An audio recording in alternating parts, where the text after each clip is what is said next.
What is up, guys? Welcome back to Overspray. In today's video, I'm going to be sharing with you guys some of the items that I use to do paint correcting for my garage paint jobs. Now, a lot of these items are very affordable and readily available. So, well, without further ado, let's check some of these out. Be honest with you guys, I like to save money. I always like to try to stay within a budget, and well, I like to just get tools that work. Items do not have to be super expensive in order to get the results that you're looking for. A lot of people like to spend hundreds or maybe even thousands of dollars on their tools or materials in order to get good results. Well, I'm a firm believer that you don't have to have the absolute best in order to get great results. Tools and the materials that I use to do my paint correcting. Some of them are professional grade. A lot of them are budget friendly. Some of the pros stuff that I use, Eagle Abrasive's Tolecut system, also known from Kovax. Kovax, Eagle Abrasive is pretty much the same thing. Professional grade, able to remove nibs and runs. That's one thing that I like. I really like this. This is a starter kit. They do make another kit, which is a little bit more. This one is right around $30. And I bought it on Amazon. And I'll probably link some, leave some links in the description for you guys for all the stuff. As long as I can find it, I'll send you guys links. But this one is, like I said, bought from Amazon and 30 bucks. You can find them all day long there. Kovac Sandpaper. I've been using this for probably like the last 8 months or so. I've been using a lot of Kovac Sandpaper products, and this one is a dry system. They have a really good dry system. Cannot use this wet. If you use this wet, what will end up happening is the sandpaper will actually dig into the substrate. Ask me how I know. So don't use this wet. It has to be used dry. Has to be used dry. That's the same thing with the Tolecut. Has to be used dry. But those are professional grade materials. Another professional grade tool, the SnapOn DA. I got a lot of questions from people that watch my channel about this one. It is a really nice DA. I will give it that. It is Snap-on, it does have a warranty, but I will say that for the money, this one is about 300 bucks, give or take. For the money, I would say go get yourself a Dynabrade. You might be a little bit happier, and you're gonna save some money as well. So it'll probably be right around equivalent to the same quality. So, but it is a good DA. I'm saying, you know, it is $300 too. The Bauer polisher sander. I got some questions on my last video about this thing, and what I ended up finding out is this thing is an exact replica of a DeWalt.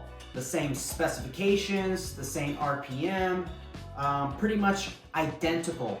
Probably even made in the same factory as DeWalt. The only difference is obviously the color, the name, and the price. This thing is about $80 cheaper than what you could get a DeWalt for. So I haven't had any issues with it. It is a 7-inch polisher slash sander, and like I said, the thing just works, right? It is a rotary, so you do have to be careful, but that's that. The Meguiars 105, somebody said this is a little bit old school. It is good stuff. I try to use stuff that are readily available. So this stuff I could find literally anywhere.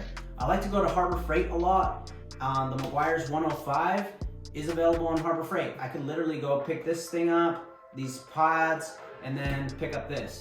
So it's kind of saves me from having to order stuff online and waiting for it. If I need something right away, Mcguire's is there. And 105 cuts really good. So 3000 grit sanding scratches, no problem. It does have a lot of dusting, however. Dusting is the white material that you see all over the place.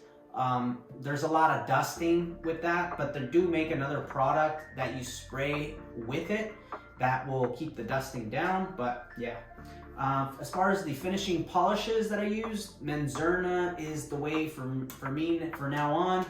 I've been using Menzerna for a little bit.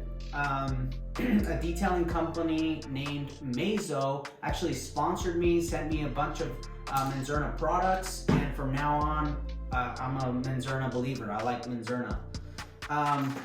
The polishing pads, I use the Bauer 7-inch pads. They go directly with this type of polisher.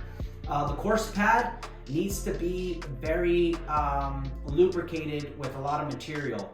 That is one drawback with this, but it is like, I think this thing is like 10 bucks or something like that, you know, 8 bucks maybe. Might have gone up because of, you know, prices and stuff, but really good stuff. Still cuts really well, gets rid of a lot of sanding scratches. So I haven't had any complaints with these pads. Same with the Bauer 7-inch Ultimate Finish Ultra Fine Foam Polishing pad. Really good stuff, really soft pad, and I really like this this pad. I think it's a really good finishing pad, worth every penny. I don't think I mentioned this one. So this one is the Sunfire 3000 grit sponge pad. You can see that. It says 3000 because it's an equivalence of 3000 grit sandpaper, but it's actually like a fiber that it has on it, and it just abrades the surface like a 3000 grit sandpaper would. So this is what the equivalence is. Good stuff. You have to use this wet. Don't use this dry. So in my video you saw me use this wet. That's because that's how you use that one. I almost forgot this little guy right here.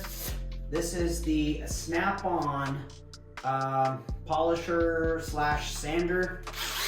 It's got 2 speeds. I really like this thing just because it's handheld, little small stuff. You can't use this for a big panel, not even a fender, to be honest with you. I have used it for a fender, but the problem with this, there is a drawback.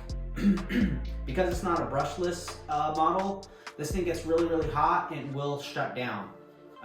So it does have some heat protection internally, which means you'll be polishing for a good, I don't know, 5 to 8 minutes, and then the thing will shut down because it got too hot. So that is one drawback with the polisher, but I still like it just because, you know, for those really small stuff, or maybe, you know, you denibbed a little area and now you just want to polish that little area, I think that would be perfect for this. Anything bigger than that, I wouldn't recommend this. They do make, like I said, a brushless model. I believe that one is gray. This one is not the brushless model. So it ends up getting really hot really quick. It's got 2 speeds.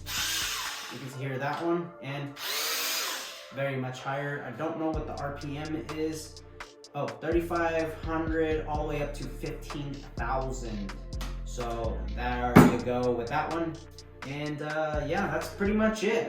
Not much to it, but I hope you guys enjoyed me sharing what I use in a garage environment.